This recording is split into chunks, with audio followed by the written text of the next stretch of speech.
सुप्रिया, क्या आप आधी अधूरी जानकारी परोस रही हैं? एक मिनट इंटरप्ट कर रहा हूं। आधी अधूरी जानकारी परोस रही हैं कि आपने विजय माल्या, नीरव मोदी, मेहुल चोकसी, ललित मोदी, इनका नाम लिया। ये घोटाले जो इन्होंने किए थे किसके कार्यकाल में किए थे? हाँ, ये भागे मोदी कार्यकाल में। घोटाले किसके कार्यकाल में हुए थे और क्यों हुए थे? तो जब इन्होंने घोटाले किए और एजेंसीज ने इनको धर दबोचना चाहा, तो इनको कैसे भगा दिया गया इस देश से? इनको तो न्याय व्यवस्था, कानून और अदालतों में घसीटना चाहिए था। इनको भगाया ही नहीं गया नाक के नीचे से। इनको वापस लाने में भी 9.5 साल से मोदी जी सिर्फ झुंझुना बजा। पर इनको फलने फूलने की इजाजत किसने दी? घोटाला घपला करने, एक मिनट सुनिए, घोटाला घपला करने की इजाजत किसने दी? आप अभी जिस सुप्रीम कोर्ट की सराहना और तारीफ कर रही हैं, उसी सुप्रीम कोर्ट ने 2013 में सीबीआई को पिंजड़े में बंद तोता बताया था। तो आपने तोता बना रखा था सीबीआई को। अगर आपका सवाल पूरा हो गया तो अपना जवाब बोलूंगी। पहले मैं अपनी बात पूरी कर लूंगी, उसके बाद आपके काउंटर क्वेश्चन का जवाब दूंगी। असलियत यह है कि विपक्ष के खिलाफ अपनी एजेंसियों को अपना फ्रंटल बनाने का काम किया है भारतीय जनता पार्टी ने। और मीनाक्षी लेखी के मुंह से बात ऐसे ही अनायास नहीं निकल गई। उनसे सच बयां हो गया। उनका घमंड, उनका अहंकार सरकार का एजेंसियों को अपने पेट पालतू जानवरों की तरह यूज करना निकल गया। बैठ जाओ शांति से, नहीं तो तुम्हारे घर ईडी पहुंच जाएगी। ये सत्ता का नशा उनके सिर चढ़कर बोल रहा था और ऐसे अनायास बात नहीं निकल गई।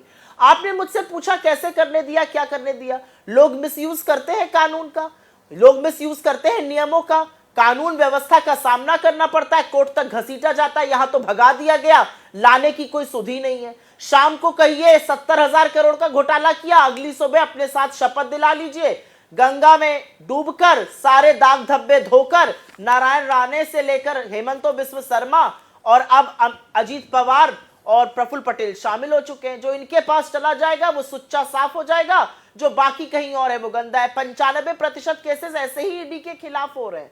और एक बात और बता दूं, सिर्फ विपक्ष को टारगेट नहीं किया जाता है। चुनी हुई सरकारों को गिराने के लिए, पार्टियों को तोड़ने के लिए, लोकतांत्रिक मैंडेट का दम घोटने के लिए भी इन एजेंसीज का इस्तेमाल किया जाता है।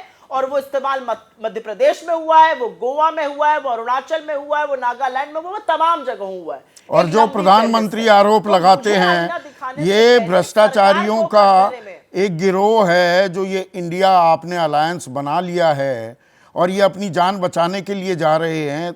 मनीष सिसोदिया हो, सत्येंद्र जैन, नवाब मलिक, अनिल देशमुख, तेजस्वी यादव के, कविता, कार्ति चिदम्बरम, DK शिव कुमार, ये सारे आरोप झूठे हैं, अनर्गल हैं। क्या आप ये कहना चाह रही हैं? हाँ, मैं तो सिंपल सी बात कहना चाह रही हूं।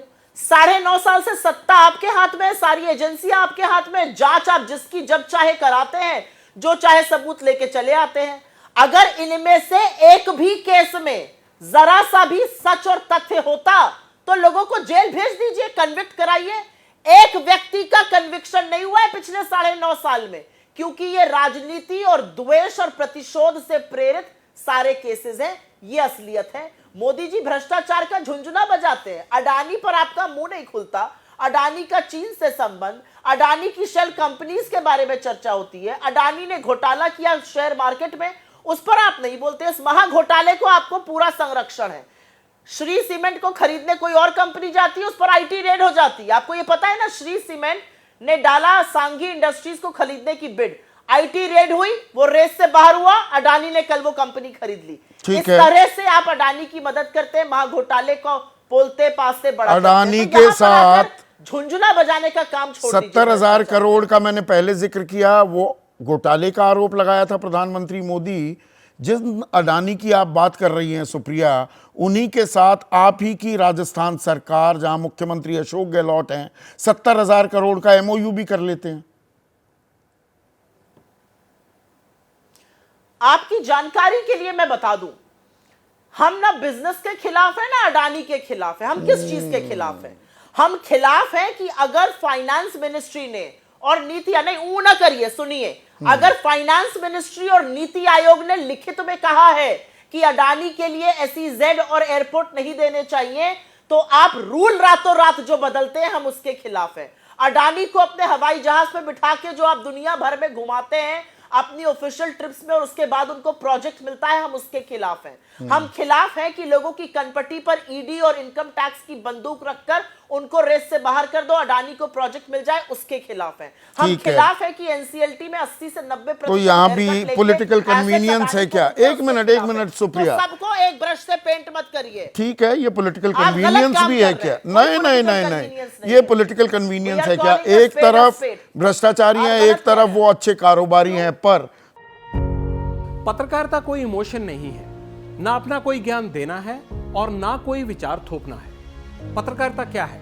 पत्रकारिता का मतलब है सही जानकारी इकट्ठा करना और तथ्य बताना। पत्रकारिता आज जितने महत्वपूर्ण दौर में है, शायद पहले नहीं थी। इस दौर से निकलने के लिए सिर्फ सच दिखाने की जरूरत है, वो सच जो आपके हित को आगे रखे। इसलिए अब रात 9 बजे प्राइम टाइम नहीं होगा, ये आपका टाइम है। जगविंदर पटियाल के साथ देखिए पब्लिक इंटरेस्ट 17 जुलाई से सोमवार से शुक्रवार रात 9 बजे सिर्फ एबीपी न्यूज पर।